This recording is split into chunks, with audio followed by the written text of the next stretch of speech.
8 résolutions adoptées par le Conseil des ministres à cette session extraordinaire de l'Organisation des producteurs de pétrole africain, EXAPA. Parmi elles, l'adoption de sanctions contre le non-paiement ou le paiement tardif des contributions annuelles et la délocalisation des activités du secrétariat, précédemment basé à Brazzaville. Il sera désormais en exercice à Abuja, au Nigeria, durant la période de transition de la réforme. L'Organisation des producteurs de pétrole africain, APO, a par ailleurs toiletté son organigramme, ses missions et objectifs stratégiques. La vision est d'être l'institution de référence sur les questions d'hydrocarbures en Afrique. Et elle s'engage pour cela à promouvoir la coopération et le développement de marchés régionaux, entre autres. Le futur de l'Afrique est également dans sa capacité à mettre de la valeur ajoutée dans les matières premières avant de les exporter.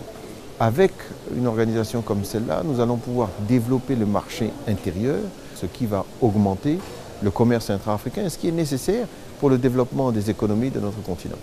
Des ambitions qui seront en partie supportées par un fonds et pour lesquelles la Côte d'Ivoire n'entend pas être en reste.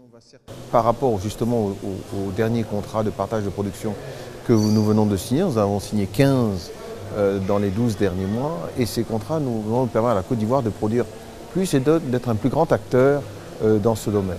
Mais nous avons aussi une expertise et une expérience que nous avons développées à la fois au niveau de l'exploration pétrolière, mais également gazière, et également de l'utilisation du gaz dans le secteur de l'électricité. Et là, la Côte d'Ivoire est clairement un leader. Durant la transition, 1 an, la présidence de l'APO sera assurée par le Nigeria, après le Tchad.